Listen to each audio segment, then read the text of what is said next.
Yeah, I'm recording. Are you? No, I didn't. You Okay. didn't say you were ready to go. I thought you started, but it's all Nope. I just started now. good. Okay. Well, I guess we'll get that part. Your underwear. Should I say it again? Yes. I'm wearing my red rum underwear to commemorate Kingfest 2018, brought to you by Rainbows and Horror Movies. We are so excited for this episode. Yeah, we are. I'm fucking stoked. I'm Kayla. Okay. And I'm Paige. Welcome to Rainbows and Horror Movies, where we discuss horror movies and Everything. Oddities. Everything under the sun that is odd. And horrifying and, yeah. Unnerving. Yes.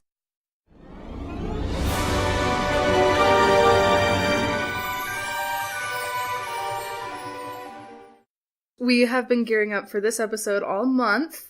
Oh, basically. Way longer than that, but yeah. Well, yeah. It's been in the works for a while. But this is Stephen King month. And finally, we're doing this episode. Yes. So excited. Yeah.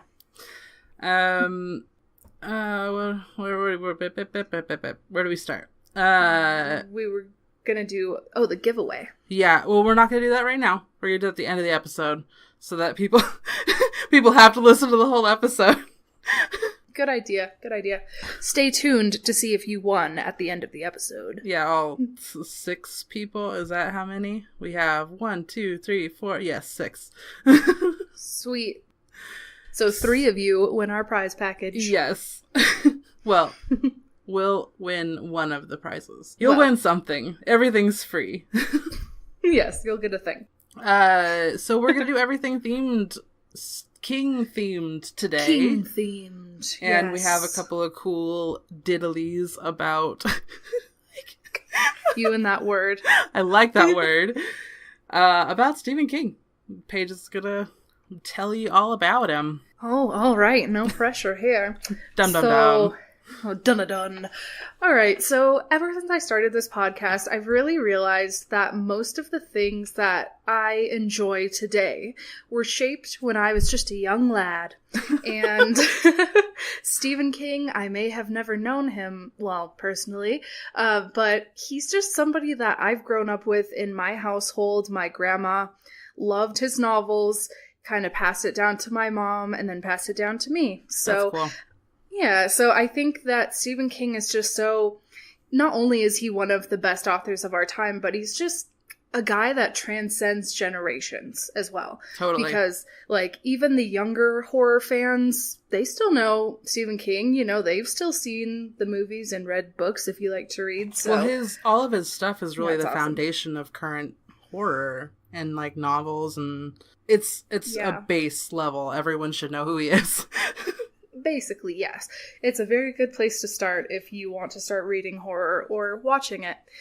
So, I'm just going to give a little bit of background. So, speaking of being a young lad and loving Stephen King, so I read, or lass, I should say.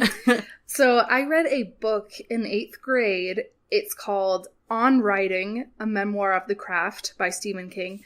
And it's basically, half of it is, I don't want to say an autobiography, because he said it's not an autobiography, rather a curriculum vitae. Those were his words. I don't know what that means.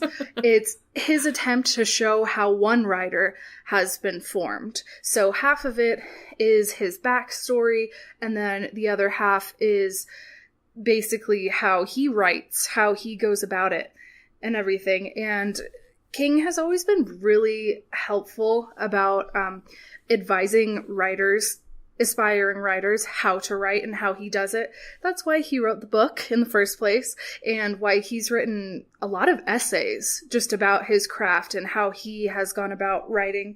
So I definitely recommend the book On Writing. He's like the old school, so you know how current artists and stuff, everyone gets tweets and everything. They're like, how do you do it? What's your inspiration? And this, he's old school. He's here, I'm just going to tell you. No, he is. And I've actually done I've done multiple projects on him. So he said that really if you do want to read and write well, you have to do it on paper. It's just a lot different if it's on the internet. But anyway, so on writing, and these are just things I've kind of taken from the book and how he's gotten started and whatnot. So as a young kid, he was pretty sick. He had measles as a young boy. I know, right? And also tonsil problems as a child. And there's this story in the book about how he had to have his ears drained with a needle, right? As a child. So he's associated the smell of alcohol, like doctor's offices, with pain and suffering. And I don't blame him. I mean, he had freaking measles. In high school, he wrote for the school paper, of course, and was in student government. He graduated in 1970, and by 1973, he had published his first novel, Carrie. So how old was he? Like 21 when he produced his first got his first book published. He was 21. And since the book did so well, it kind of solidified his career as an actor. Wow. As an actor. He's been in a couple of his movies, but he's not an actor. Sorry, Steven. It solidified his career as an author because Carrie did so well. He was just able to do it full time, which is awesome. But before that, it didn't always start out easy for him. He spent a lot of his time in middle school and high school and the couple years after that submitting stories to magazines, which is what you did in the day. There were back in the day. So today, I guess you would, submit these short stories on Reddit or something. But back in the day, you submitted them to magazines, and that's how aspiring writers kind of got started. Mm-hmm. He was rejected a bunch of times, as any great artist was. As you do. He learned a lot from rejection, and he does talk a lot about that in the book. He talks a lot about grit, and just the grit is basically just the staying power, like the ability to weather a storm. So if as you any good artist knows. And it's really hard because even if you're good at something right off the bat, people are going to take a while to really understand you and get you. Recognize your abilities. Mm-hmm. So whatever medium you work in, writing, music, film, whatever, you're going to get rejected a lot. And that's what he talks about in the book. And that, to me, as an 8th grader reading that, was really inspiring. Really, really inspiring. So, anyway. Oh yeah. And one editor from a magazine that he submitted a story to told him off because Stephen was stapling his manuscripts together, and apparently you're never supposed to do that. You're supposed to put a paper clip on the corner. What a bunch of douchebags. I know. And so he was like, Stephen, like, come on, you got to do the freaking paper clip, man. And he never forgot that. That's good, I guess. Learning experience. Yes. So he was really busy from year 73 to 83. He wrote 17 books in those 10 years.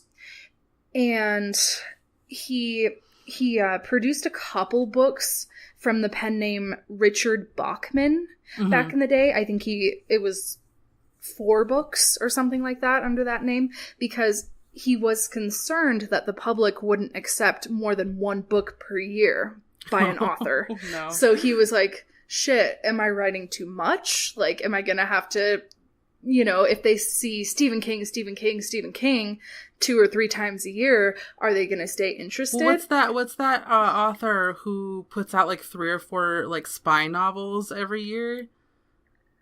I don't know, but you've seen the books. Yeah. Yeah, there are. So, I mean, he quickly got over that. And like I said, I think he only produced 4 books under that name. But I thought that was pretty interesting. He had an alias. So, his books started to be made into movies in the 80s. So he was working a good 7-8 years before people wanted to adapt them into films. Well, Carrie was 79 or 76. I think it was 79. Don't quote me on that. Yeah, I have no idea. It's one of those. Sure. Yeah.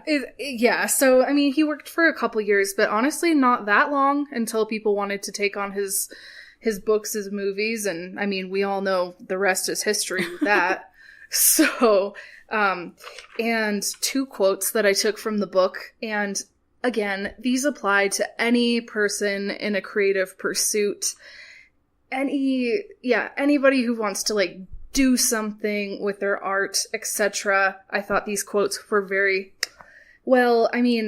these quotes drag me, like they attack me, basically. Oh, no. I mean, Stephen is not, he's pretty blunt, I should say. Yeah. When he talks about aspiring artists. So, the first one is, amateurs sit and wait for inspiration. The rest of us just get up and go to work. Oh, God. Right. So again, he basically just put his freaking nose to the grindstone, and he got up every day and he worked even when he didn't want to write. He did it anyway, and that's why he has like 350 freaking stories or something like that. Yeah. I googled how many books has Stephen King published, and it just said at least 93. Oh, God. Like, nobody really knows. But yeah, get up and go to work, I guess. And then the second quote is, the scariest moment is always just before you start. You can, you should, and if you're brave enough to start, you will. That's a good one. He came for you. Yeah. Or, I mean, for everyone. He came for everyone. So yes, he basically always wrote as a young kid.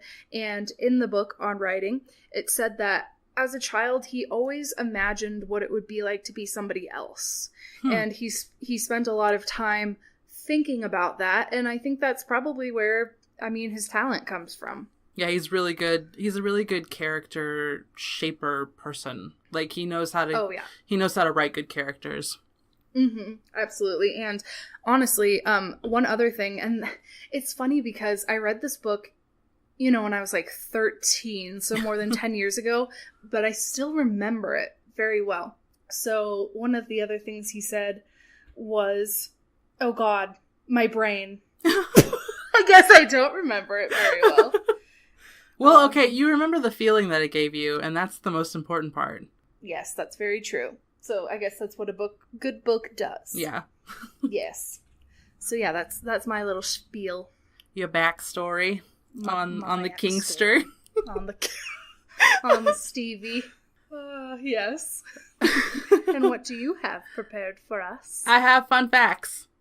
Yay. Yay. You know me. I love lists. Well, I don't know if you know that about me yet, but you will. I love lists. Me too. What are you doing? I'm sorry. My computer's doing something weird. It wants to, update. Hold on. That's fine. I'll wait. But, okay. I think we're good. Go ahead and roll.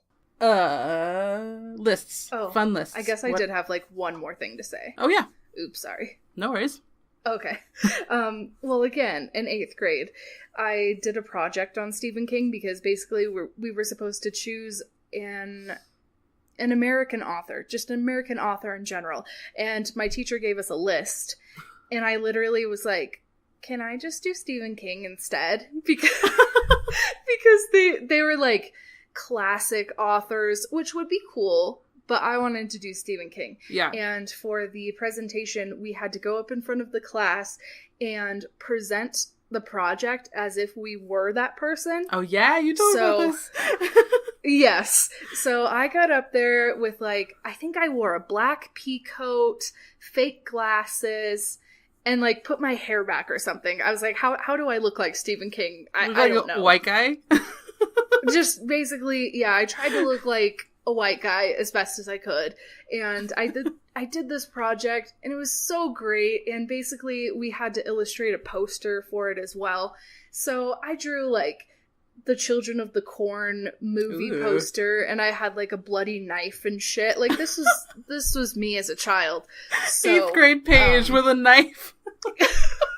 Dude, I was hardcore and you know it. I did.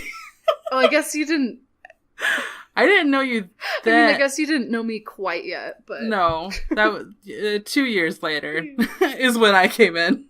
But still pretty hardcore. Yeah, so. I remember the first time I saw you. You were wearing those tartan red bondage pants.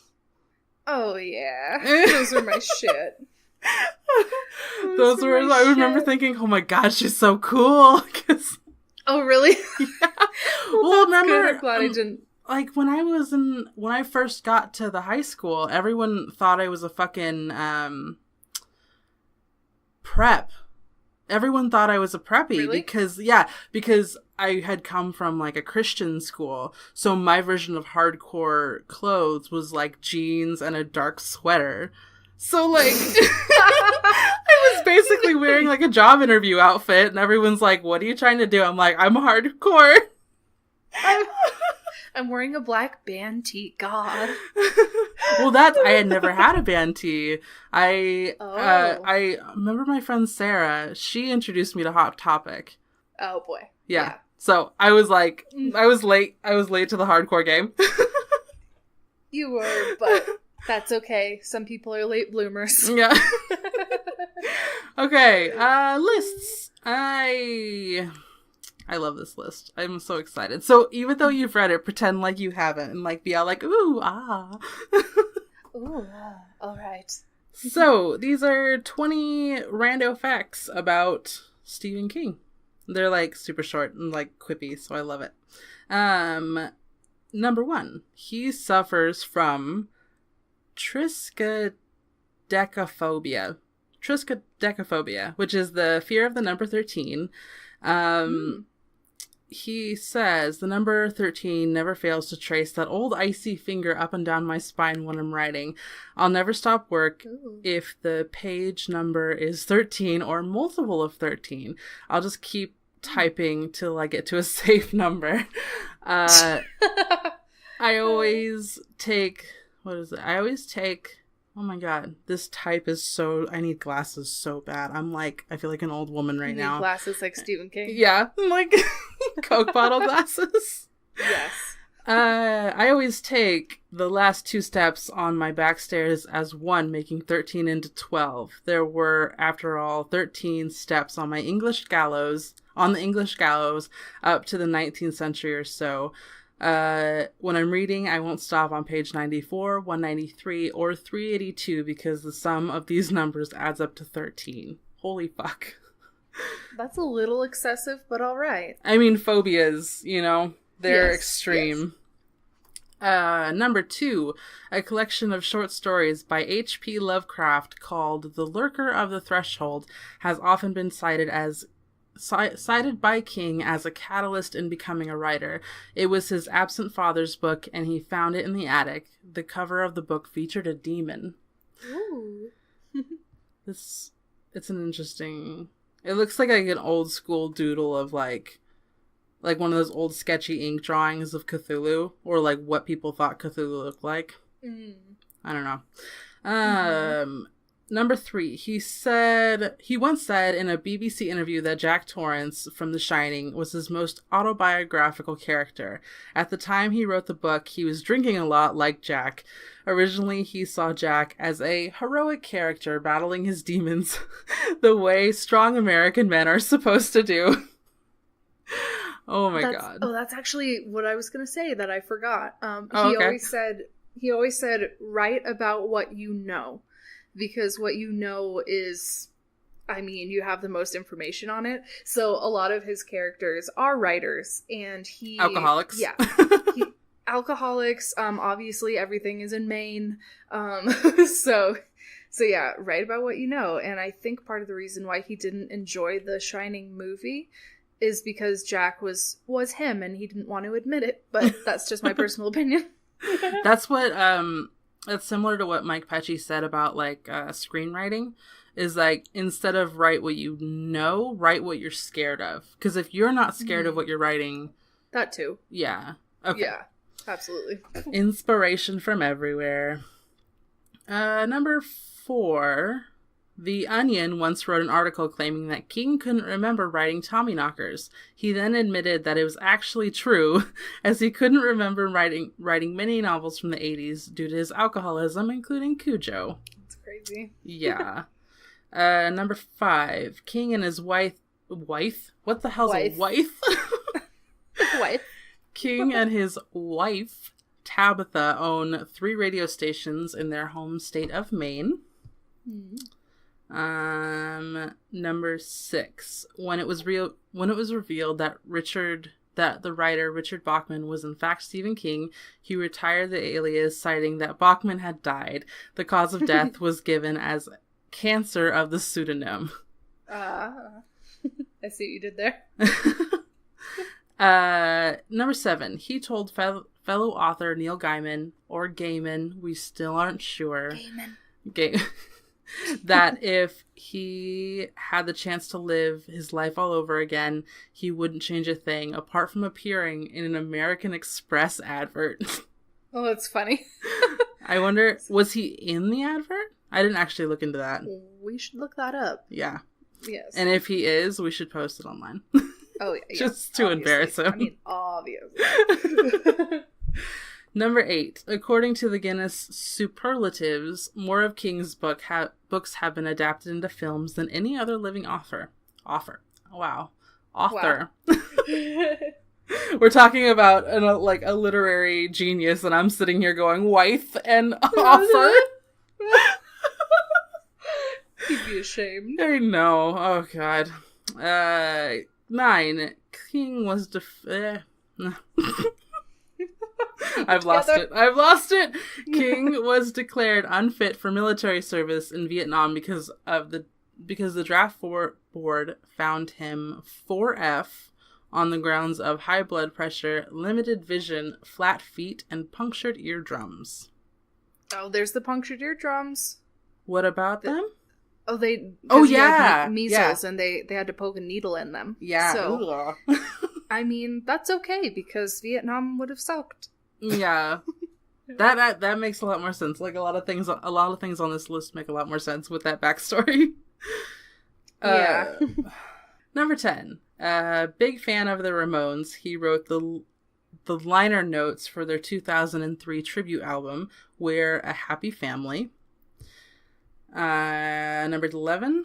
King was always interested in drama and cropped up in a number of his movies. He was a man at the ATM in Maximum Overdrive, a minister in Pet Sematary, a cemetery caretaker in Sleepwalkers, Teddy Wyzak in The Stand, Tom Holby in The Langoliers, Dr. Banger in Thinner, Gage Creed in the TV version of The Shining, and a pizza delivery guy in Rose Red. That's I literally was going to be like, and the pizza delivery guy.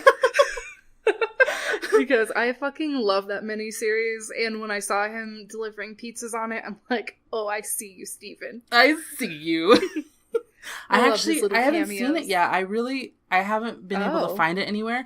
And ever since I did the Washington State Urban Legends, where I found that Rose Red was filmed in Tacoma, I really want to see it. Oh, it's so good. Is it? Yeah. We'll have to find a way. Yeah. Find a way. We're also musically inclined in this podcast, if you didn't know. Yes.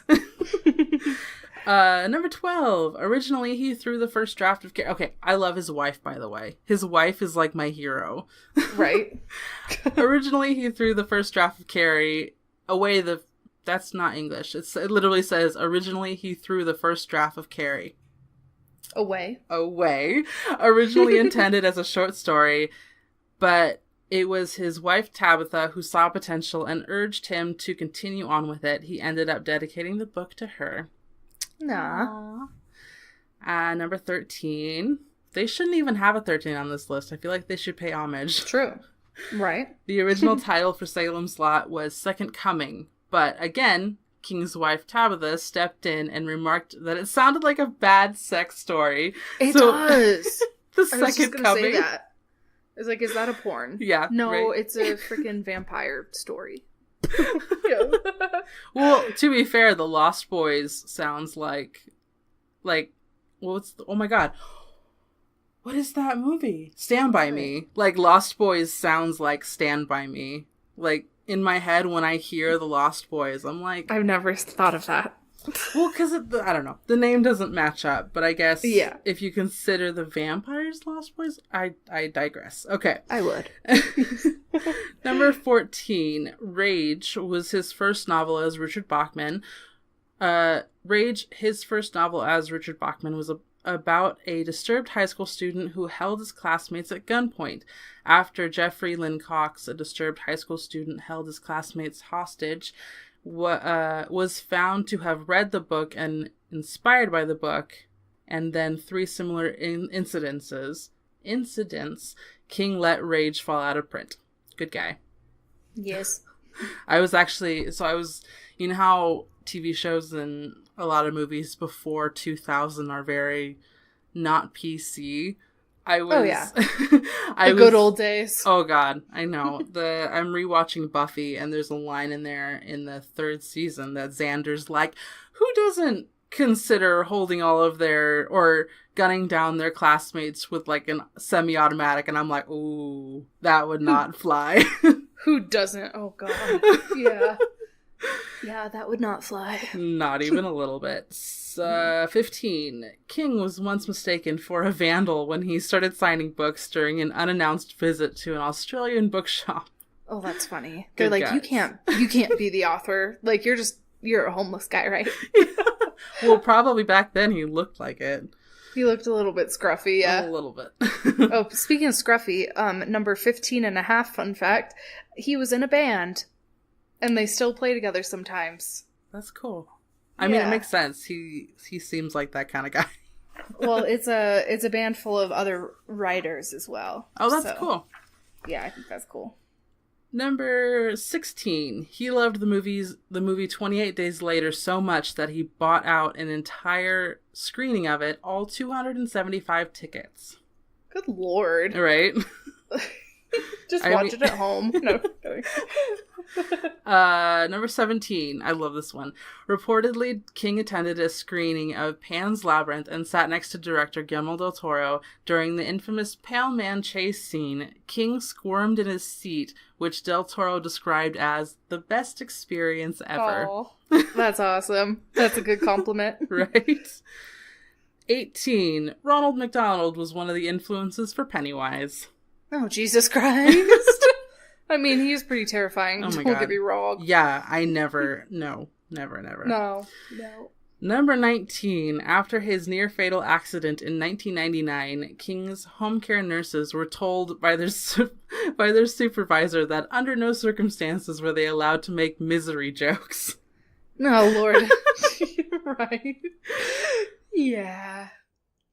Just gonna chain you up to the bed, Mr. King. It's fine. It's fine. I'm your biggest fan. I'm your number 1 fan. Number 1. Number 1. 20. Number 20. A Carrie musical? Yes. Yes, I've seen it, and it's awesome. Okay. Sorry. It's like whenever musicals are mentioned, yes! In 1988, it became an actual thing. Firstly, by the Royal Shakespeare Company in Stratford-upon-Avon, England, and then on Broadway later that year. Despite sold out most nights, the reaction was extremely mixed, and the $8 million show was closed after only 16 previews and 5 performances. It was brought back briefly in 2012 in an off-Broadway production. Yeah, I saw it at a college. The college put it on. It was good, but just imagine Carrie literally as a musical, and that's what you have. So like 70s ball gown, pig's blood, and everything. Yeah. Yep. They used fake blood. Yeah, it's true. So like when the blood spills, it's like, what have they done? Yeah, something like that. Very similar. Nailed it. That's the song. That's the actual song. Okay. So before we get into the everything else, I wanted to do like where can you find his shit? Because it's actually really hard to find his stuff on like streaming services. Except for, okay, Hulu is badass because Hulu has the most. And yeah. Anyways, so if you want to spend the next week binging on shit Stephen King to like celebrate all this stuff, on Hulu they have Castle Rock. They have 11/22/63, which is another TV show. The Dead Zone, Silver Bullet, Children of the Corn, Maximum Overdrive, Graveyard Shift, Thinner, The Green Mile, and the original It. Not bad. No, yeah, it's a really good collection. Netflix, it's okay. They also have Children of the Corn, Haven, the TV show, and then the 1922 and Gerald's Game, the Netflix originals. Dreamcatcher, ironically, is coming on August 1st. And to Netflix? Yeah, to Netflix. And they also have the Mist TV show, so don't even know. I didn't even know about that, honestly. So it's already canceled. It only had one season. Oh, that's funny. Yeah. So, and then Prime is the worst by far, and they have Maximum Overdrive, Carrie, and the TV show Under the Dome. So, meh. Actually, okay, so then the last one is Shudder. Use promo code Rainbow. In May, they actually had their Stephen King month, and they had almost every Stephen King movie on there, but it's not there anymore. But they are rebooting Creepshow, and it's going to be a Shudder original. Oh. Well, that'll be cool. Yeah, I'm really excited about that. Yeah. And that's that. I couldn't find... Stephen King stuff is actually really hard to come by. I guess so, but the good thing is if you go to basically any thrift store, you can probably find some movies. Oh, absolutely. And books, obviously. Yeah. I mean, if my DVD, VHS collection is any indication, you can easily find all that shit. Yeah, thrift stores, yes. And I totally forgot to mention it in the beginning, but happy blood moon and lunar eclipse tonight, everyone. Yes! Is that why it was so big yesterday? Is big. Yeah, she big. Where I where I live, it's of course like cloudy and rainy, so I can't see the moon. So lucky. If any of you see the blood moon, lucky. Oh yeah, I heard it was really hot in Washington. Oh yeah, it's really hot. I'm sorry.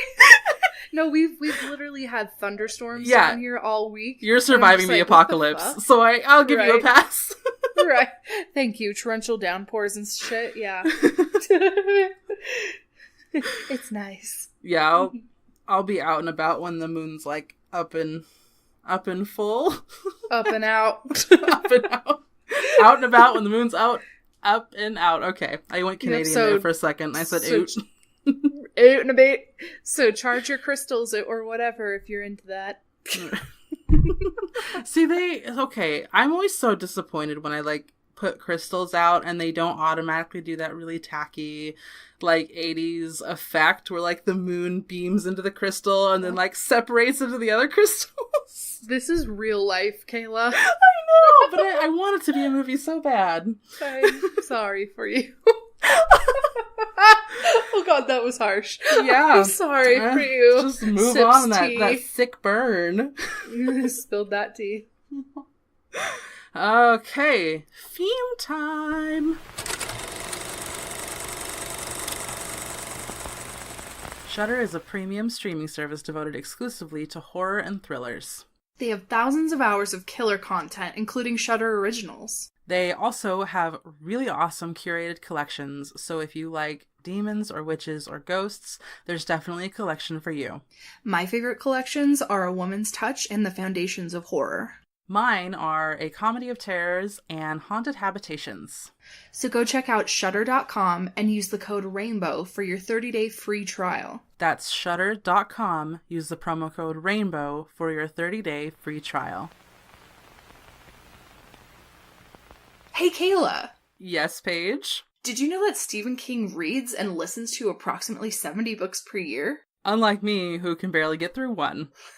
Well, for whatever reading level you're at, you can find the perfect book for you at Audible. Head to audibletrial.com/RAHM to get a free audiobook and a free 30-day trial. And if you're looking for recommendations, I suggest The Bell Jar by Sylvia Plath, a classic. And I recommend Heart-Shaped Box by Joe Hill, really creepy. That's audibletrial.com/RAHM. Go get your free audiobook and free 30-day trial.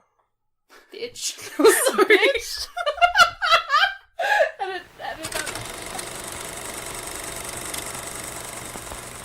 Theme time. So we're discussing 4 of his films, right? 5? 4 of his films, and then Castle... Well, first we're going to start with Castle Rock, because the point of all this...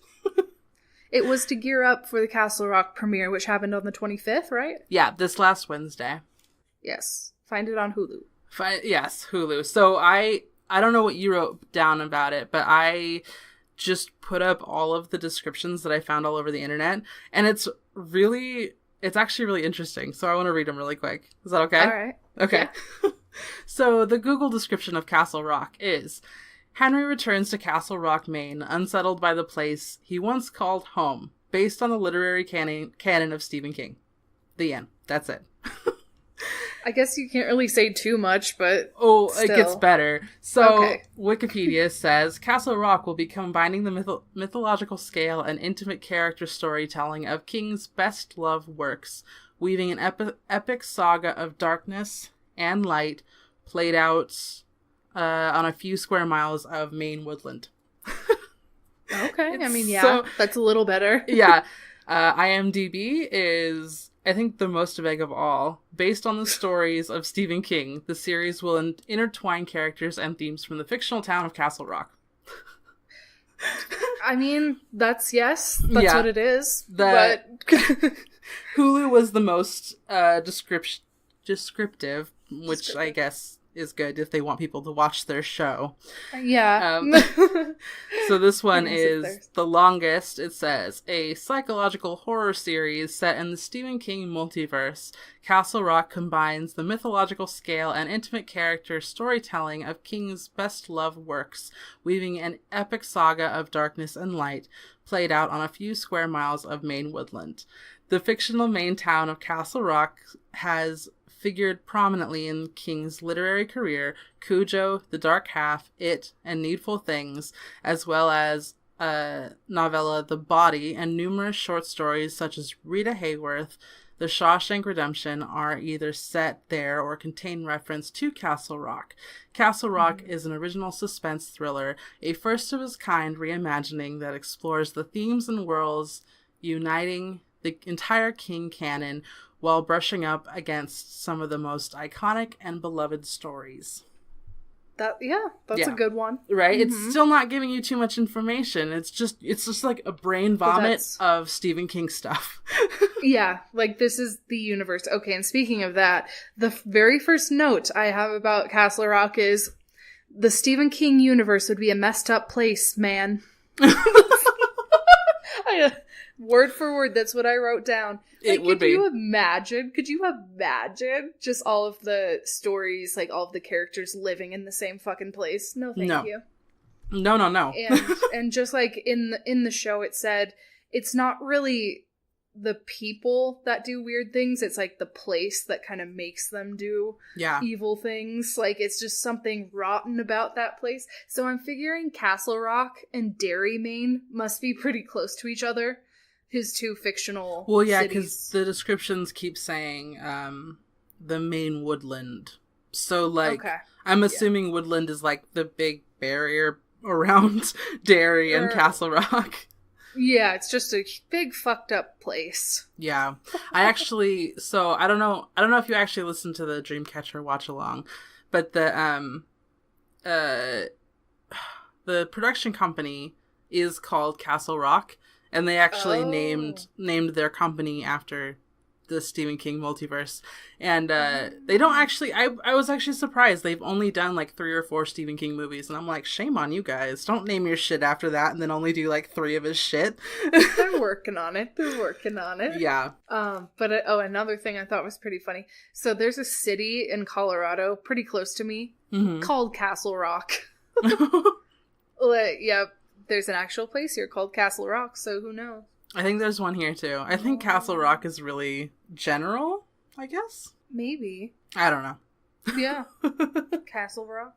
Well, it's because in the city here, there's an actual rock/mountain thing that kind of looks like a castle.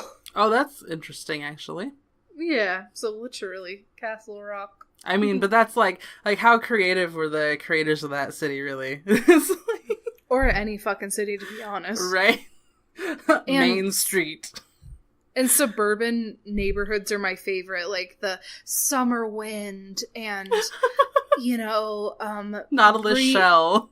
Breezy Drive. What? Nautilus Shell Street. Yeah, or something. Yeah.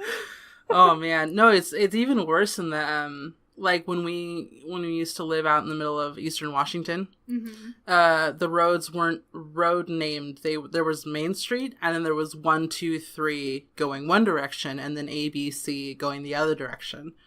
Oh boy. Yeah, so it was like really creative. If I had my own town, it would be dope. Well, for one, but the street names would be awesome. I thought you were just gonna say the town name would be called Dope. No! No. Dope town names. We could just... Ooh. Literary and a horror town. Oh my god. Ideas. So many ideas.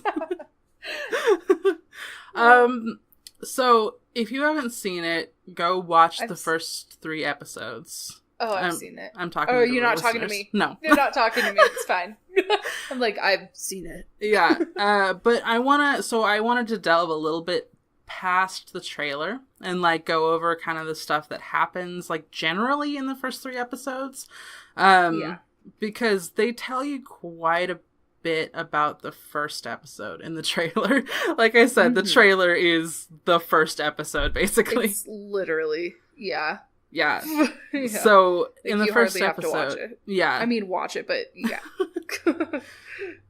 In the first episode, it's the guy comes to the town, and well, actually, no, the guy doesn't come to the town until the end of the first episode. Yeah. We're establishing the shit that's happening in Castle Rock. The first 5 minutes are so brutal. Yeah. And there's not much. I'm gonna admit that I was a little bit bored because, like, I expected them to, like, dive right in. But then I'm like, hey, it's a TV show and it's Stephen King. Nothing ever gets to the point fast.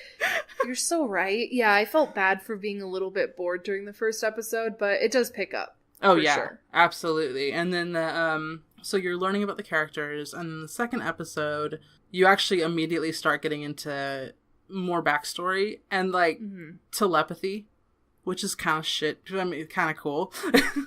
Yep. I mean, and telepathy is a thing that he talks about in other novels as well. The Shining. Yeah. And then the third is, okay, you messaged me. There's a lot of trigger warnings in this show, so we're just going to do a blanket trigger warning.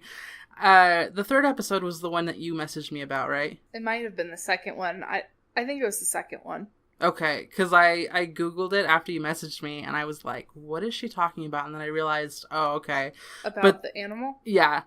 Yeah. Oh, yeah. But apparently, you know how he tells the guy the backstory, like, why he's doing what he's doing? Yes. Well, we learn about that in the next episode. The next episode is called Friday the 13th. So... Okay.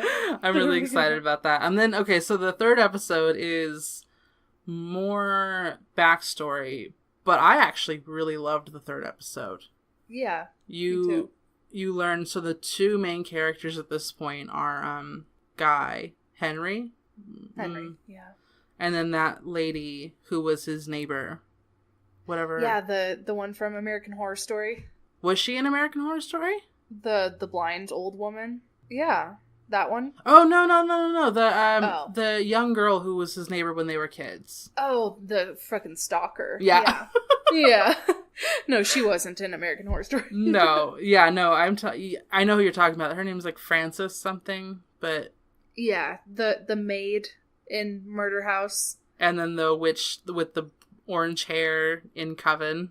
Yeah. That was probably my second favorite season. Did you hear that everything is in the next season? Yeah. Like, it's a American Horror Story Apocalypse. I'm so excited. Yeah, I'm stoked too. So I guess everybody's kind of doing the merging of worlds in their in their TV shows now. I guess which is great, so. which is fine. Yeah. I'm here for it. Well, which probably means that American Horror Story is not long for this world. Yeah, it's true. You can't have too much of a good thing, and plus Jessica Lange's not on it anymore, so... Oh, she's not coming back? I don't think so. Ugh, she was my favorite thing. Or one of them. Right. Sarah Paulson, though, is bae. Oh, yes. 100%. So, yeah. Oh, I loved her. I loved her in the last 100% season. Bae. Yes. Oh, and then the third episode has, like, Children of the Corn shit. Yeah, I just love, like, all of the subtle hints. Like, if you're a Stephen King fan, definitely watch the show, because you'll be like, oh... Just seeing all of the stories kind of intertwine, it's super cool. Yeah. And speaking of which, this kind of segues into the next point-ish. But Sissy Spacek is on Castle Rock, who played Carrie in the original movie, and I thought that was super exciting. Did you hear/see the nod to The Shining? Yes. Where in the... Was it Rehab? No, it was the Bible study, and it's Jackie Torrance instead of Jack Torrance. Jackie Torrance, yeah, exactly. And it's the chick from Evil Dead. Oh, yep. So all of that shit, I just love it. It's so cool. I'm so excited. Yeah. I'm really happy. Unfortunately, it's going to be like all the other Hulu shows, and it's only going to have like 10 to 12 episodes per season, but it will be much higher quality. Right. Totally. I'm so excited. I'm so excited. Me too. I want to know... I don't know. I don't want to give away spoilers, so let's move on. Yes. We could talk about this all day. Watch it on Hulu. Get a freaking friend who has Hulu. Get a password somehow. Yeah. Watch it. Just steal their shit. Yeah. Free trial. I don't know. Is it 7 days or 30 days? I think it must be 30. 7 is short. Yeah, but some of them are doing that shit. They're like gypping you hardcore. Ew. Yeah. They're not nice. Okay, so old to new, right? Yep. Carrie. So we picked 4 films. Yeah. To go over. First one being Carrie, as it was his first novel and movie. Yeah. Yes. So, Carrie. Again, one of the movies that I watched when I was 10 frickin' years old. Oh my god. And, that's a hardcore movie. Dude, listen to this. So I've mentioned this before, but in 5th and 6th grade, I had horror parties. Yeah. Where every Friday the 13th, I would invite friends over and we'd binge watch movies and do like light as a feather, stiff as a board, and get really confused why it wasn't working and stuff like that, like Bloody Mary, whatever. Mm-hmm. So that was me. So I rented a couple movies that I wanted to see, and my mom needed to preview them first. Of course. So yeah, as we know, during the first 10 minutes of Carrie, she gets freaking bullied in the locker room. After seeing like 10 minutes of just naked woman. Just naked. Which is fine. Right, which is fine. Like, full-on 70s bush.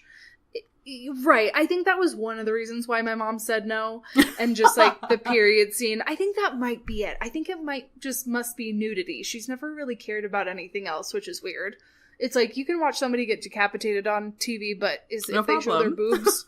No. We have a problem.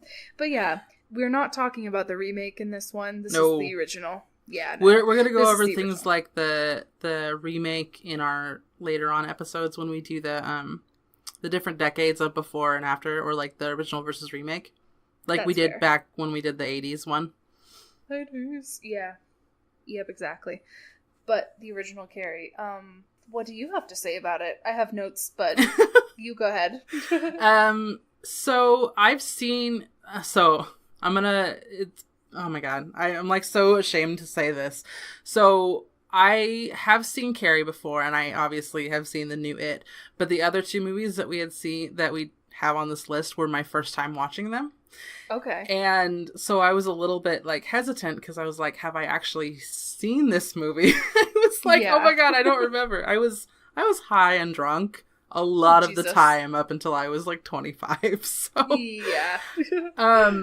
But so I had seen it, and I remember that, like, when I watched it just this last time, the 70s were no fucking joke. No. Like, everyone was hitting each other. Dude, okay, that's what I was gonna say, because I watched this just yesterday with my friend Logan, who is adorable and hilarious, by the way. But we noticed, right? Hey, Logan, if you're listening. But we noticed everybody was really slap happy. Yes! Even the teachers! No, the teachers. And it was really funny because he's seen it before, but he didn't remember this part.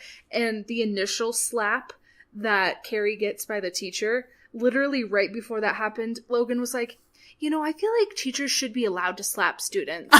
And then and then she slaps Carrie, and I'm like, did you remember that was going to happen? And he was like, oh my God, no. But then during the rest of the movie, we noticed that, yeah, everybody was slapping each other. So, drinking game, if you want, take a shot every time somebody slaps somebody, and Carrie, you'll be fucking wasted by the end of it. Amazing. That would be amazing. Like, if you have a strong, like, liver, do that. Because that would be fun. That would be fun. Yep, every time somebody slaps somebody, take a shot. Oh my God. Because it's a lot. Because you get the teachers slapping people, you get the boyfriend and girlfriend slapping each other, and then you get the mom slapping Carrie. Like, just, yeah. Everybody. But, so, I remember, when I did those, like, Instagram templates the other day, I was looking into, like, anti-heroes or antagonists and protagonists, and Carrie came up under both of them, and I was like, it's a true anti-hero story. She's not purely evil, but what she does to those who wrong her is. So like, she overreacts, but she had a hard time dealing with all of her bullshit up until that point. She's like, Mom, I'm having my period, and her mom's like beating her with the Bible. It's like, you're unpure now, and she didn't even know what a period was. I know. She thought she was dying. Oh my God. But then the scene right after the like right in the beginning, after the gym scene, she's sitting out in the waiting room, and the coach lady is in with the principal saying, yeah, I just wanted to, like, grab her and shake her, and I'm like, holy fuck. Everyone just wants to fucking hit her. Yeah. Really? Oh my God. Yeah. Poor Carrie. What are some of your notes? Oh wait, I wanted to say one more thing, but I was like, sure. So I'm totally aesthetically inclined. I loved the way that 70s and 80s films looked. Absolutely. Like, they, like, with those soft filters and then the glow, and everything was a little too crisp sometimes. And then I wrote in my notes that I said, it looks like an Instagram filter called nostalgia. Pretty freaking much. Yeah. Just the softness of it and stuff. Yeah, I love it. It makes me happy. My eyes. It makes my eyes happy. Yes, my eyes happy. Yeah, speaking of aesthetics, so for those of you who don't know, I'm a cosmetologist, so in movies, I do pay a lot of attention to the hair and to the makeup and fashion and stuff. Oh my God, can you tell when they have, like, caking of makeup? Well, yes, but, I mean, the first thing my eyes go to is the hair, obviously. Yeah. But all of the hair in Carrie is so good. Mm-hmm. And everybody's hair is different, which I really loved. Even at the prom, all of the kids' hair was just really great, and everyone's hair was really, like, big and fluffy. Yes! And, I mean, John Travolta, like, let's talk about him for a moment. Oh, God. I forgot he was in that. Those were a good few years for John. Yeah, he was the boyfriend who helped with the whole operation. God. He was a douche. But those were a good few years for John Travolta and his kind of, like, dark, shaggy, mullety type of thing. Just, like, really good. And I noticed that they really exaggerated Carrie's hair throughout the whole thing. So super straight. Her hair looked really, greasy, mousy compared to everybody else's. But then at the prom, her hair actually looked really good. But one thing that I noticed that my friend Logan and I were just, like, joking about the entire time. So right before she's about to walk up the stage to get her prom queen award, her curls in the very front of her hair are so fresh. Oh, like, God. it just... They were not there before. So Logan and I were like, oh yeah, she must have just like gone to the bathroom really quick and a girl was in there with a curling iron. And be like, oh, Carrie, I gotcha. But they just didn't show that part in the movie. Backstory, side story. We don't need to see that shit. Right, she goes to the bathroom and gets her hair done again. But yeah, seriously, like her hair, I don't know if anybody else notices those things, but I do. I noticed that too. So one of the main problems that I have with like contemporary media is that all of the girls' hair looks exactly the fucking same. I recently rewatched Pretty Little Liars, and literally they all had the same like straight hair down to the bottom, and then it was like kind of curled and crimped at the end, or however the fuck lingo. But like Curled, it was all the same. It was just like that soft beachy wave, and I'm like, no fucking way, that's natural. Oh no, of course not. And yeah, it was just so good. Everybody's hair in Carrie was so amazing. So shout out to the hairstylist. Oh, absolutely. My hair envy for that movie, hands down, is oh my god, what's her name? The one with the brunette with the like really curly hair. Oh yeah. Mm-hmm. That girl who's kind of the good person. Who's kind of nice to her. Yeah. But she's still killed anyway. Yeah. Yeah, I loved her hair. Mm-hmm. Everyone had perms. It was a good time. What else is on my notes? I literally wrote fresh curl at prom. And yeah, good few years for John Travolta. Definitely. My friend Logan was like, wasn't he in Grease? And I'm like, yep. right around the same time. So it'd be funny, like at the prom, if there was a mashup and John Travolta just comes in, go Grease Lightning, go Grease Lightning. But that's just what I think about in my mind. Mashups. Just mashups. Grease Lightning and Carrie. It's a thing. Totally. Yeah. But all in all, I love this film. I love the book as well. And in the book, it actually ended up being so short when he finished it. He had to go back in and add letters, basically, like written letters from the principal, just like letters to kind of bulk up the book a little bit. Because it was so short when he first wrote it. So, I mean, it's his first book though, come on. And now he can write like 1,000-page novels. Like, come on. In 3 days. In 3 days. Right? I just imagine him being like, remember the fucking movie with Jim Carrey where Jim Carrey is like God and he's just sitting there responding to emails? I just imagine Stephen King. Pretty much. Bruce Almighty. Yeah, that movie. Yeah. Stephen Almighty. Oh, that was a good movie. I really enjoyed that movie. But seriously, it's really good all around. I remember, for some reason, the deaths being a little more intense. But maybe it was just the 70s. I don't know. Maybe. I mean, they still got their points across, but in the new one, they really drug it out, obviously. Mm-hmm. Like, made all of the deaths really gory, so... But I think Carrie 1979... Oh god, I feel bad that I don't know what year it is. The 1970s Carrie, it's a classic. I mean, come on. So good. I just looked. Oh, it is 76. Oh, I was shit. correct. Yeah. All right. Yeah. That's an old movie. It's older. Yeah. I still think the 70s is 30 years ago, and nobody can change my mind. Same! What is that? No, like the 90s are not almost 30 years ago. No. Oh my god. That's not real. Yeah, you're almost 30. Fuck you! It's okay, 30's the new 20 anyway. I don't fucking feel like it. Oh my god. Because you're old. Mentally. Yeah, I've seen some shit, man. Seen some shit. So Carrie, go watch that. Yay, Carrie. Yeah, if you like on. Teen angst and telekinesis, Carrie. Yeah. It's the it is definitely, like, if you want to watch a movie about like a coming of age in the most severe way, watch Carrie. Right. Like, if our hormones were unbridled and we could move things with our minds, I mean, things would get ugly.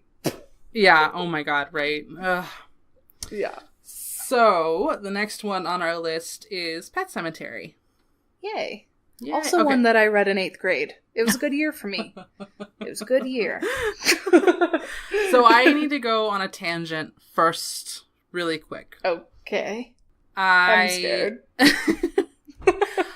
So I might, when we're doing this podcast, I realized while I was watching Pet Sematary why I think that a lot of movies before even 1995 were not garbage, but they were a little hard for me to watch because I know it's not the effects. The effects and the way they're filmed are all fine. I love it. I love how cheesy and campy it is. And I love a lot of the movies from the 70s and 80s. For me, it actually was, what did I say? Political shit. Sexism. That kind of stuff. So there's a line in Pet Sematary where the mother-in-law is like, he probably just went out for a hamburger or a chicken dinner. You know how men are when they're alone. And it's like, what the fuck? And right. So movies before 1995 were heavily stereotypical when it came to the men and women, like their roles. Yeah, I mean it's obvious, but this was kind of a aha moment for me because I was like, why don't I like those older movies? And it's because like the term masculinity as a prison was not yet invented. Third wave feminism hasn't hit yet. Exactly. So it's just a lot of the what did I say? It's unrealistic contemporarily. So like socially we're becoming more of a gender fluid society, and like the older movies don't translate as well in that sense. But everything else is great. So yeah, that's fine. I'm done. Off my soapbox. Yeah. Interesting. Yes. I didn't realize how much that shit affected me, and I guess it did, because as soon as she said that, I was like, fuck you, bitch. And now you're gonna tell your daughter to go make your father a sandwich? Is that what's happening? Pretty much, yeah. Go make him a sandwich, get him a beer. Massage his cheat feet on you, and it's your fault. Yes! What the fuck? I don't know. Moving on. Yep. That's a tirade. Pet Sematary. 1986, I think. Oh god, you don't have it written down? No. I can look it up. Hang on. I'm on it. We're gonna check that real quick to see if that's right. 1989. We're getting the 6s and the 9s mixed up. Right. It's common. 89. Wait, 86? 80. Oh fuck. Oh my god. I'm sorry. I see. It's happening. What, the end of the world? Well, hopefully. No. 1989. Pet Sematary, 89. 1989. Cool. So I remember watching this movie again, like 12 years old, whatever. And I think I rented it from the library is how I got it. Yeah, right? OG. I mean, literary book, movie, I guess that makes sense. Oh, I used to get a lot of my movies from the library, man. Back in the day. But yeah, and some of the scenes still stick in my head. Oh my god. Okay, it's been out for over however many years. So those of you who have seen it will know what I'm talking about. 30 years. But it'll be 30 years next year. Shut the fuck up. 30 years is the 70s. But the Zelda scene. Yeah. Oh my god. No. Oh my god. Still, to this day, think about that sometimes and freak myself out. Absolutely. Just everything to do with Zelda in that movie was just not okay with me. Yeah. And in the book, it's described creepier, so you can only imagine. See, I haven't read any of these books either. I mean, no shock there. But this was... Moving on. This was one of those, like, guilty things where this was my first time watching it. But because it was very similar to, like, the original It was so culty that I felt like I had already seen it, kind of thing. Yeah. But I hadn't. I really, really hadn't. None of these movies that we talk about that I haven't seen, I was pleasantly surprised. I really enjoed this movie. Good. I love Pet Sematary. I've seen it like countless times. Oh, and yeah, and then I messaged you and I'm like, I really love the black kitty or the little gray kitty, and I know it dies, but I really don't want it to. It dies, but I mean, it was his freaking fault for burying him in the Indian burial ground. Yeah, I never understood why the old guy brought him up there. Because the old guy was like, hey, here, come on, let's do this. Maybe because it was an animal, because, I mean, he knew a guy when he was younger who was buried up there as a human. Yeah. But maybe he thought it was okay because it was a cat. Oh, he said that his daughter, he didn't want the guy's daughter to be sad. Well, yeah, but that's a fucking bullshit excuse. It is. That's like saying, oh, I don't want to break up with you yet because it would hurt your feelings. Oh, I don't want to tell you that your cat got ran over. I'm just going to bury it in this ancient burial ground, and it's going to smell really bad, and it's going to be great. Yep. Yeah. It made me more excited because of all the tangent stuff that I just said, it actually made me more excited for the 2019 James Wan remake. Because, yes, it's a classic and it will always be there, but I feel like, could you imagine the Zelda scene now? I'm sorry. Oh my god, I'm sorry, I screamed. No, I can't, because it's burned into my brain. It's gonna be 1,000% more terrifying. I'm gonna shit. I'm gonna pee myself in the theater and get kicked out. Wear a diaper, y'all. Yeah, right? Just like with her twisted spine and everything. No. Oh my god, that fucking... Okay. No. So speaking of terrifying shit, basically, give me a good creepy child flick and I am there. 100%. I love you like that. Creepy kids? Yeah, because like, ugh. Yeah. Oh, this little boy's so adorable too. So like cute. Even as a zombie. Top hat. Oh, and just the way he talks and everything. Like, even as a zombie, I would still want to like be his friend. Oh, absolutely. But like, so I watch a lot of creepy children films, not to make me sound creepy, but not at all. This one got to me. Like, this was probably the scariest child horror film I have ever seen. He scared me. And the scene where he's under the bed and his hand comes out with a little scalpel. Oh, fuck no. Yeah. I mean, we all know that we're afraid of things under beds. Yeah. So to have him actually come out and cut his Achilles tendon, that was too much for me. Yeah. And he yeah. So, creepy zombie kids. It's great. Yeah. Oh my god. And shout out to the female director, by the way. Yeah. That's pretty fucking awesome. Mm-hmm. I always love seeing that. I'm like, hey, that's cool. Because, like, you know, all that shit. Sexism. All that jazz. Right, yes. I swear I'll get off my sexism high horse. Eventually. Maybe in a year or two. That's true. And, well, maybe. I mean, but even though there were little, like, nabs to sexism and stuff, I think, I mean, times have changed too, but I think Stephen King has always been pretty, like, female positive. This was not about Pet Sematary at all. This was just something that, like, it came up once during the movie, and I was like, oh my god, this is why I'm so angry. Gotcha. So, like, this is like a blanket for any movie pre-1995. I may have an issue with it for, like, sexist reasons, I guess. True. So, but no, Pet Sematary did a really good job at, like, not really focusing on that shit. Like, even the mom of Gage wasn't really one of those, like, she didn't get thrown around a lot emotionally. She pretty much stood her ground for everything. Yeah. But it was just the old-fashioned mother-in-law trope, I guess. True. Yeah. Come on, old people. Right? Get off that, God, what is that? So, like, my grandmother and my mother-in-law are basically the same age. My mother-in-law is a little younger. But what is it with them and protein? Like, oh, you're tired? Eat some protein. Guess that's the answer to everything. Well, for my I'm sorry if my grandmother's listening. I doubt she is. But, like, my brother has autism. And she's like, oh, you're autistic? Eat some protein. Oh, my God. Oh, that'll fix it. Yeah. Right? Mm-hmm. Yep. Just give them steak every day. Oh, it's so terrible. I'm just like, yeah, thanks, Mimi. Go away. Protein. It's fine. Just some yogurt. Yeah. Oh. But yeah, I loved the setting in Pet Sematary. So for those of you who don't know, their house is in front of kind of a busy street where semi-trucks drive through all the time. Fucking maniacs.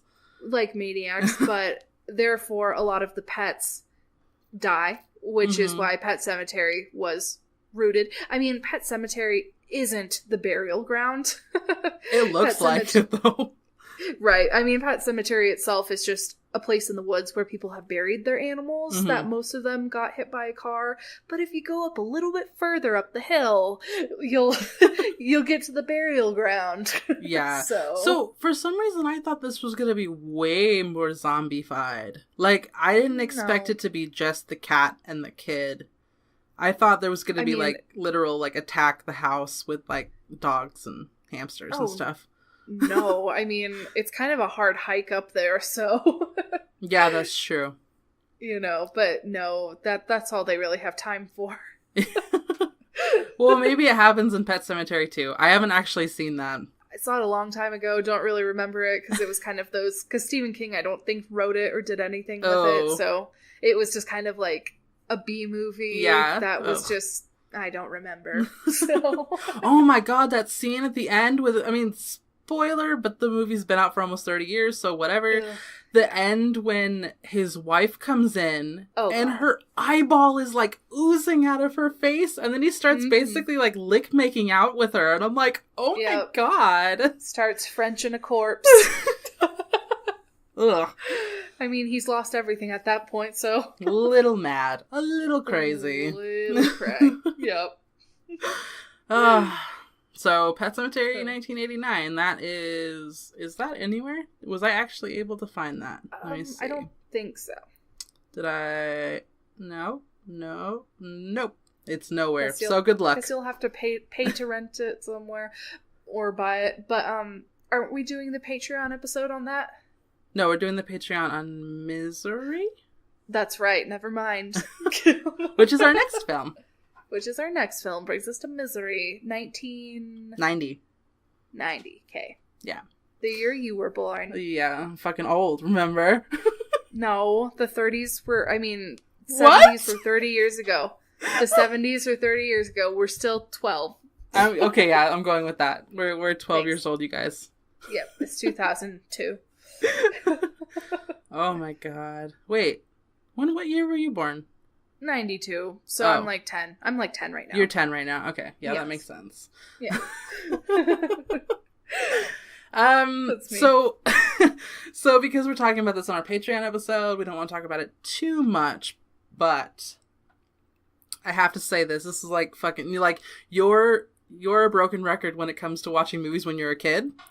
Dude, I literally was just going to say this because this is one of my mom's favorites. So one of my first memories, Kathy Bates freaking sledgehammer. Yes. With his feet. I was way too young. What did my mother do to me? Young. But I'm fine. Everything is okay. Everything's fine. But Misery was like her jam. It's so good. So I hadn't seen it. That was my broken record. Again, like, I had actually seen that scene, the sledgehammer scene. Yeah. On YouTube or something, and I was like, okay, that sounds cool. But I did not expect to love this movie as much as I did. This is going to be a yearly staple. Like, I'm literally, my heart is racing because I love this movie. Kathy Bates is what did I say? I literally wrote this down because I thought I was so clever. Kathy Bates is a goddess, a batshit crazy psycho bitch goddess. I love her so much. Really, though, I mean, and it was a great performance. Everyone was so good. The characters, the main characters, the side characters. Even I love the cop guy, the sheriff guy. Then the music, like some of the mixed in with the classical music, with the actual like score, so fucking good. Yeah, very, very. nostalgic for me, I guess, just because it's like a movie that I grew up with. I know that sounds really fucked. I don't know. Like, this is just who I am. But I love this movie. That's actually one of the least surprising. Like, there was some gore in it, but like that scene with the sledgehammer is over in like a blink of the eye. Like, true, but you like feel it. Oh, I know. Oh my god. You feel the pain. We had this conversation. So my husband's boss was trying to explain Misery to someone who had seen Gerald's Game. Okay. And I was like, okay, that's a pretty good comparison. Like, in feel, like one location kind of thing. But the scene where she degloves her hand, and he was trying to explain this, and this kid who had seen Gerald's Game is like 22, so he hadn't even heard of Misery. And really? So, like... Shame. Yeah. So he now never wants to. Because, like, any guy who hears the crazy bitch ties up a guy, is insanely in love with them, and then does that shit, never wants to see that movie. Just can't take it. So I guess, like, the synopsis of the movie is Paul Sheldon is an author, and he writes a book series called Misery. Misery's a woman. Yeah. And Kathy Bates' character, which I forgot her name, what is it? Oh shit, right? I thought you remembered because you just watched it. I did. I'm bad with names as well. Annie Wilkes. Oh yes, Annie Wilkes. So Paul Sheldon, Annie Wilkes is like a big super fan. She is obsessed. I'm your number one fan. I'm your number one fan. As he's waking up, yeah, oh my god. Oh god. So Paul Sheldon gets in a car accident in a snowstorm in Maine, obviously. And yeah, fucking Kathy Bates' character finds him, takes him, and he wakes up in a bed in her house. And she's basically like nursing him back to health, but she's actually not. She's keeping him prisoner. And basically, like, forcing him to write a book. Well, it gets because so he has his latest Misery book, and she reads it, and she gets uber pissed because it's not the story she wants. But that's for the Patreon episode. So to be continued. Yeah, but crazy superfan kidnaps author and breaks his feet. Yeah, it's woo. Fucking, oh my god, it was so good. I loved her. She is now probably one of my favorite Stephen King characters ever. Oh, absolutely. Mm-hmm. I love her so much. Love her. Okay. Are we ready for our very last one? Our final film. Or story thing. It. Here's to all the clown lovers. Oh, yes. Shout out to you guys. You fucking weirdos. We love you. You're beautiful. This is the new one. We wanted to do a more, because we were doing a lot of the movies in like the 70s and 80s. We thought that doing the remake of the old one would be better. That's what I meant to say. Even though I like the original more, I would say. Okay, so it's okay. Like I've been saying, I haven't seen the original, but I haven't seen it in one sitting. Okay, so that was a lie. I have seen it, but I haven't seen it in one sitting. I've never just like sat down and watched it.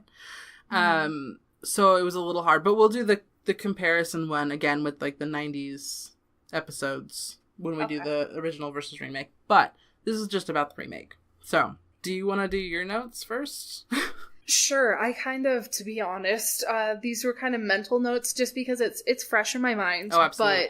But the way that I saw this film, and you already know this, but for the people that don't, so I saw this film in theaters, in Maine. That's so cool. No, I was in Massachusetts, but New England. East Coast, yeah. East Coast. I saw it when I was traveling there with my partner at the time, and he literally hates clowns. And he agreed to see this with me, and then later his mother was like, "What kind of a hold do you have on my son?" but he saw it with me. We both really enjoyed it. And then the next day we drove up to Maine because, of course, I needed to see Stephen King's house. And I needed to, like, fangirl over his hometown and everything like that. And it was super cool. And you remember the water tower in it?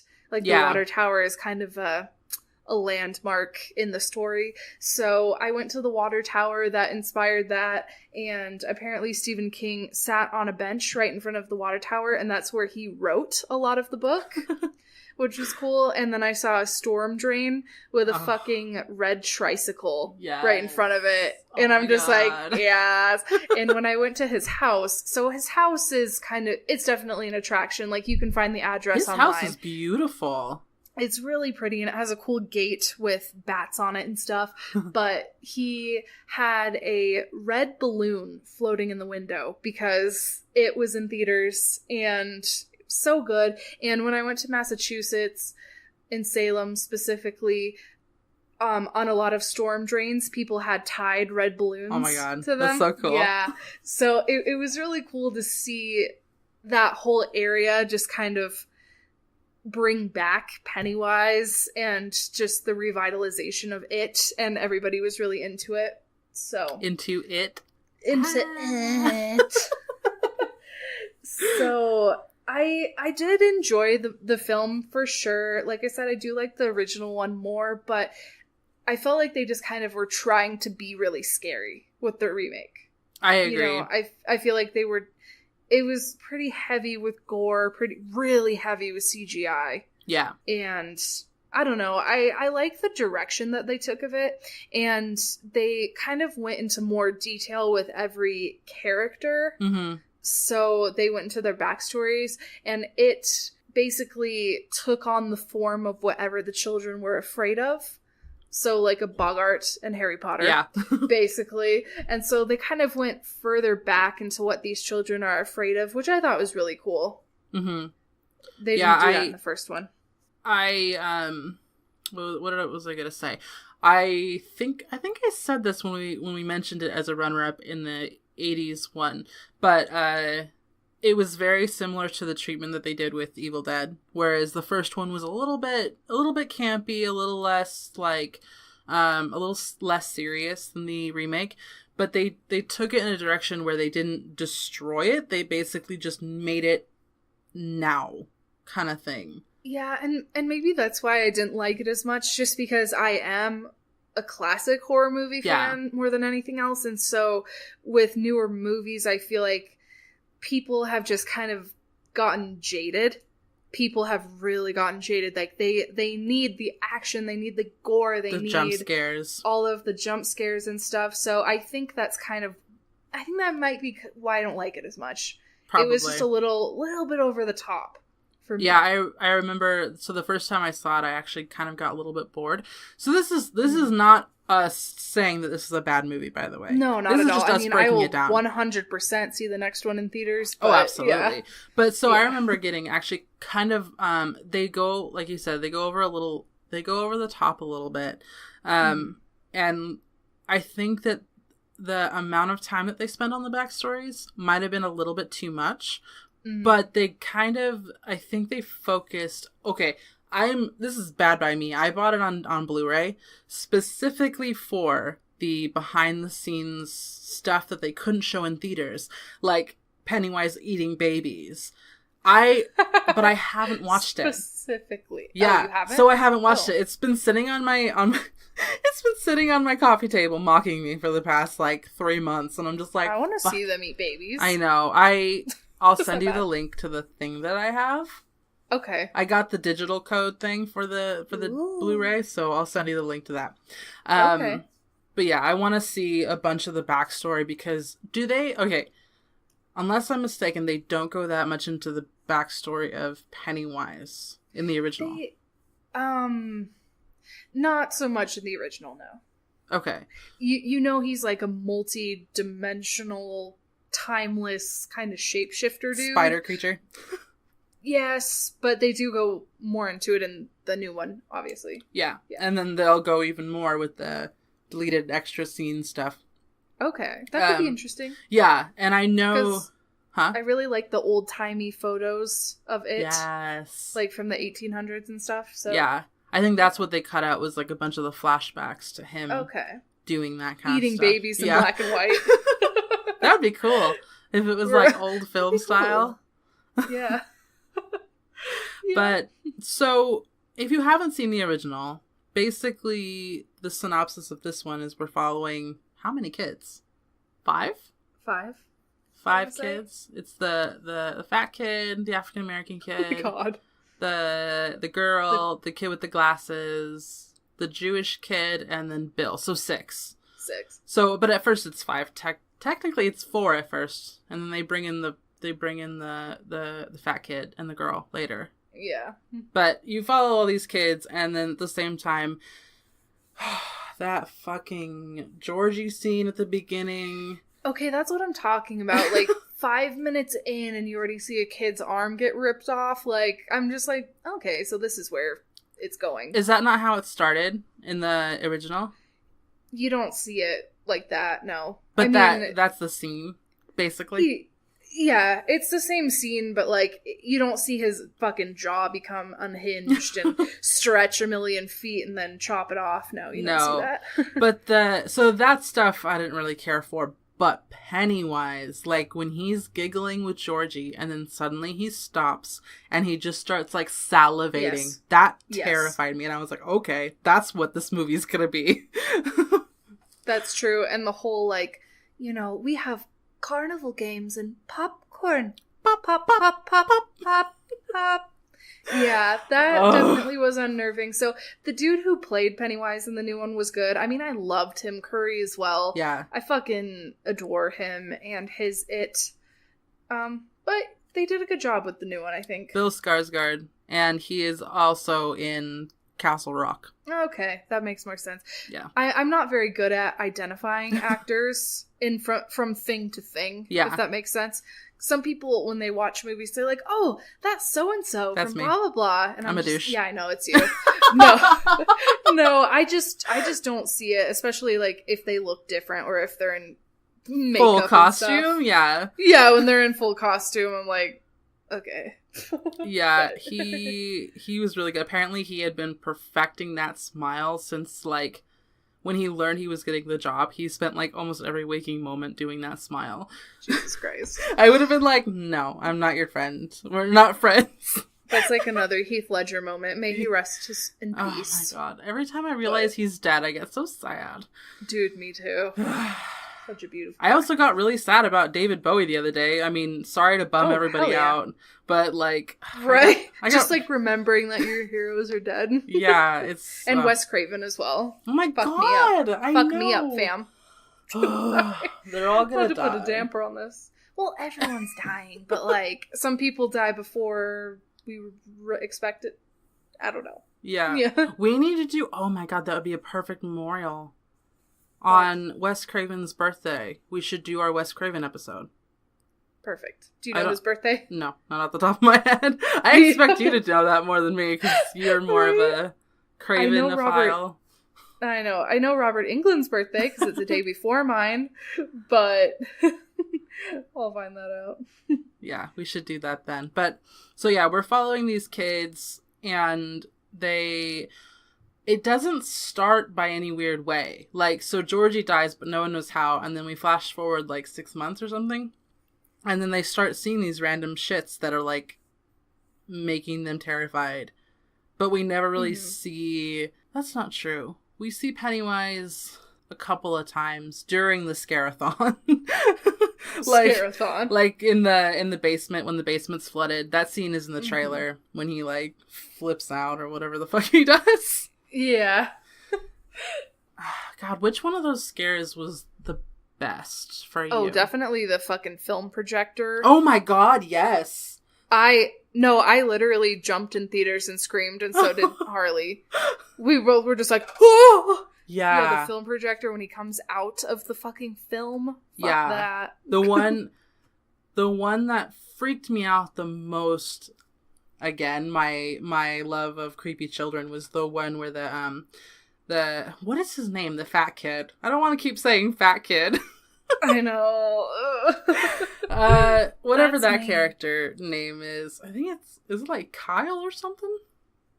I don't know. But I'll just keep saying fat kid. It's just a character.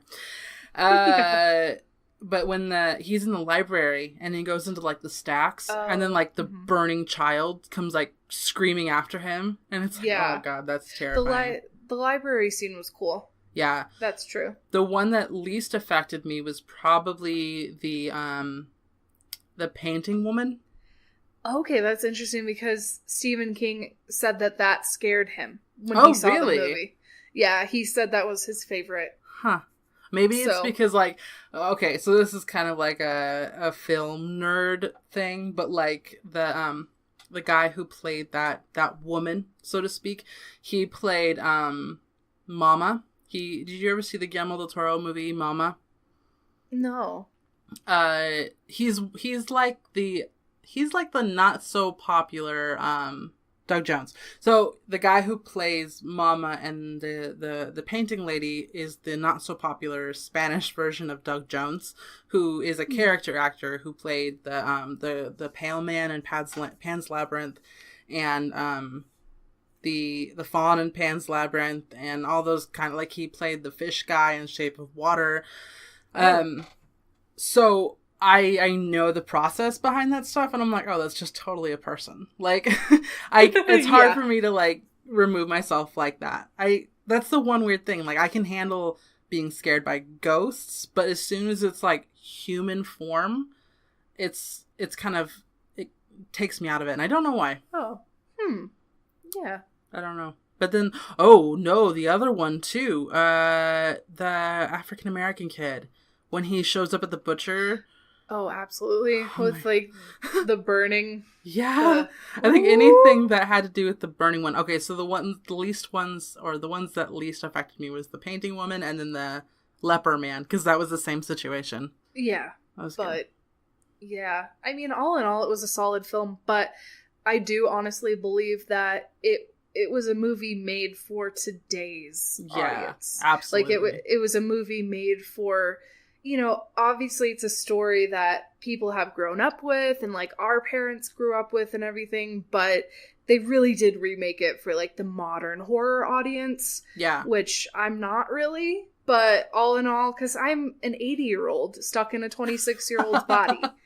So I like, give me 1940s silent films and I'll be happy with that. CGI, what is that? Yeah. I will take practical effects any day over CGI. Practical, yeah. Yeah. Like, I'm really excited. So I actually haven't heard too much about this movie. It's called Hellfest, I think. The trailer just dropped like a couple weeks ago. But they only use practical effects. And I'm really excited about that. Yeah. Yeah. I like it. So making making fucking everyone afraid of clowns since 1990 something. Well, yes, but the book. Oh, yeah. I mean, you know me. Books. Yeah, I would read it. It's a long one, but I would do it. Yeah, when we were coming up with the the book club that crashed and burned dramatically. We were gonna do it first, but I was like, let's make that like a challenge read, because it's a long book. It would take me a year to read. Literally a year. So. Oh man. But I remember as a child. Oh, I'm sorry. This isn't the original, or this is the original. But I mean, whatever. It's still it. It made me afraid of fucking showering for a while. Oh. I was afraid to shower because of the storm drain. Well, the shower drain, you know. I was afraid that I would look down and see a freaking eyeball. Yeah, what was the one? There was also a movie that made me scared. A lot of horror movies make me scared of showering, specifically the one we just talked about, Arachnophobia. Well, yeah, I think it started with Psycho. Yes. And then just a lot of them, just because being in the shower is a really vulnerable place. So pretty much anything in the shower, especially when there's clowns in the drains. Ugh. I'm just like, nope. Oh man. So we have Carrie, we have Pet Sematary, we have Misery and It. That was our first King Fest. Yes, it was a success. I think so too. So we can thank Mr. King for shaping our minds and giving us nightmares for about 40 years now. Yeah. Oh my god. I love his stuff so much. I'm really I was reading an article about how Stephen King, his movies weren't made at the right time. Like it was someone who was like really close to Stephen King wrote this article. It wasn't just like some like, oh, I'm just out of film school, I'm gonna write this article. No, it was someone who was actually like, who grew up with Stephen King movies, and they're like in their 60s or something. But they said that Stephen King, his books were fine, but his movies were made out of time. Like they deserve the treatment that they're going to be getting currently, like with the new It and then the Pet Sematary and stuff, just because the effects that were available back in the 70s and 80s were not as, what did they say, psychological as they are now. Like I don't know, I don't remember. But I get your gist. I get the gist of it. Yeah. It was an interesting read. But I agree with it, but I also think that those, like, there wouldn't be certain movies today.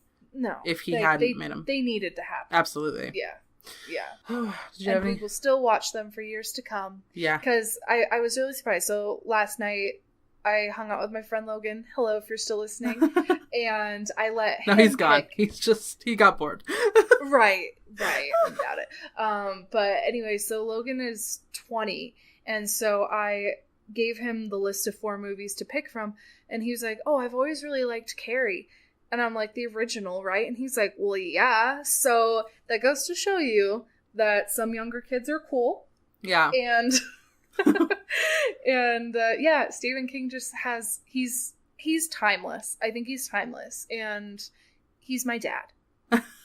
So he's my horror dad. I actually along with Wes Craven. They're gay. they're gay dads. There are horror gay dads. Yeah. I actually really appreciate the books. I mean, this is kind of an audible plug, but Joe Hill, his son, is the one horror author that I've been able to really connect with outside of Stephen King. So, I mean, good job, Joe Hill, for having your dad's genes.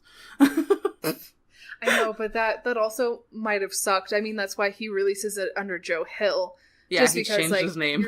You're living in your fucking dad's shadow. Yeah. You know? Exactly. So, that's why he doesn't like to be associated with it. The Stephen King does have another son who writes with him sometimes. Owen. Yeah. Mm-hmm. And then he has a daughter, but she doesn't write.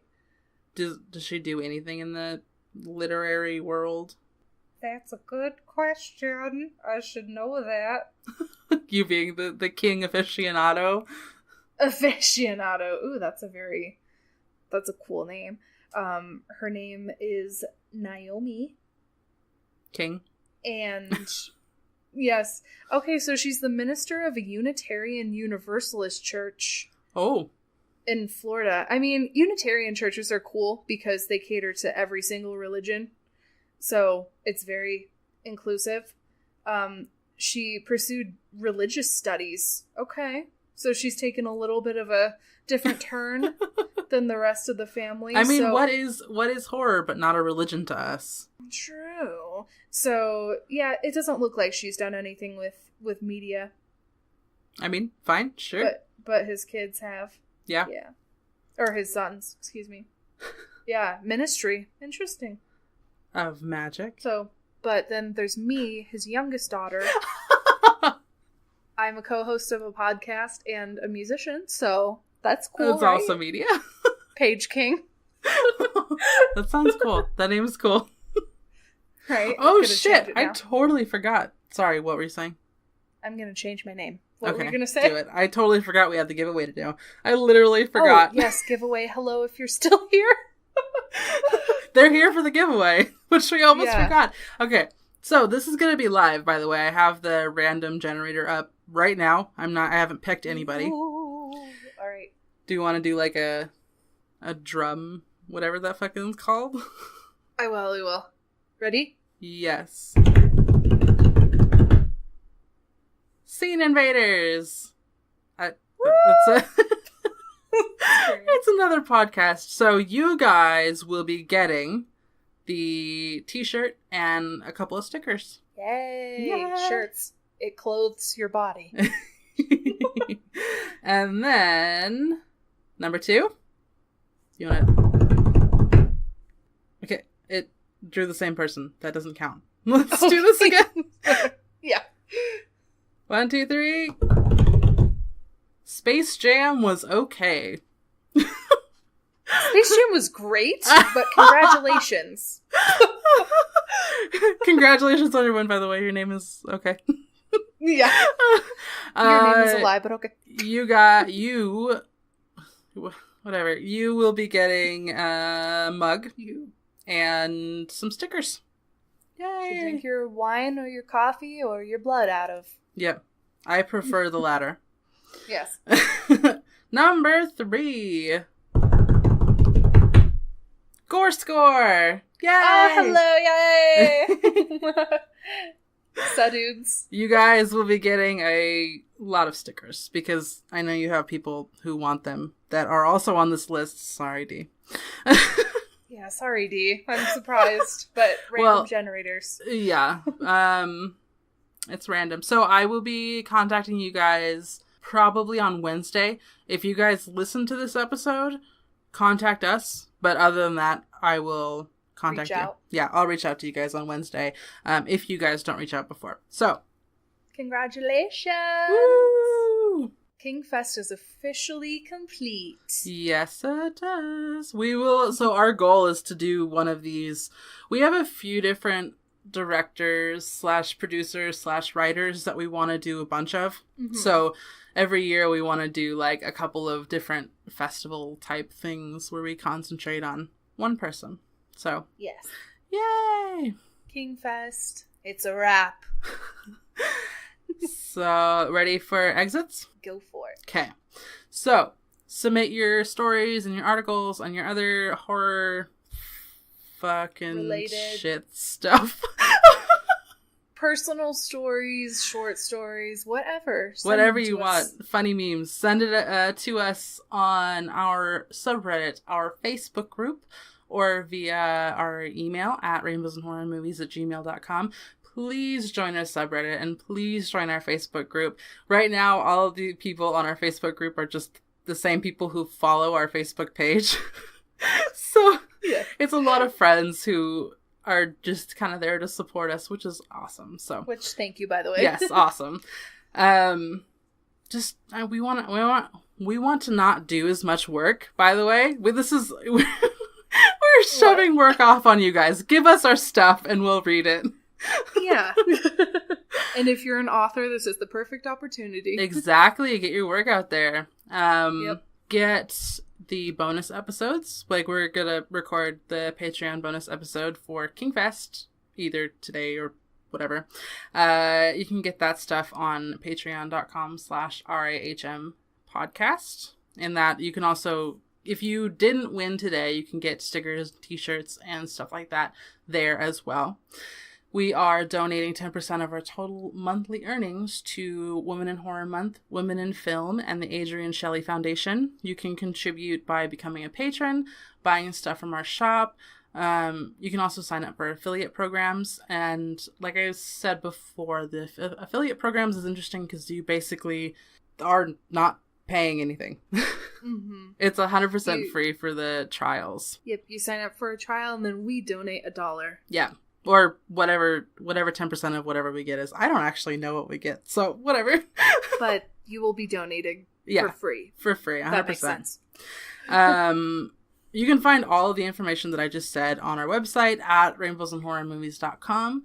You can find us on social media at RAHM Podcast. You can find me on Twitter and Instagram at VKDub. You can find Paige on Instagram at Floral Coffin. Are you ever going to get a Twitter? I don't think so. I mean, people seem to just talk shit on Twitter all the time. Basically, that may or may not be what my personal account is, but it's fine. Yeah. No, I'm not a troll. I swear. It's No. Oh my god. I literally on my Twitter, I basically just bitch about the world. I wrote yesterday, because we live right on the street, and there's a bunch of cars that have those heavy bases. Yeah. And I'm like, please be considerate when driving next to an apartment complex. There are people here who live here who don't want to hear your shitty music and don't want it, like, rattling your fucking windows. I'm like, please They're just trying to get lit, man. I know. Don't forget to rate, comment, and subscribe. Comments and reviews and ratings and stuff like that get us found easier. And also share our stuff so people find us. Yep. Yep. To hear from you. Thank you so much for joining us for KingFest 2018. 2018! Stay strange. And unusual. Bye. We're getting better at that.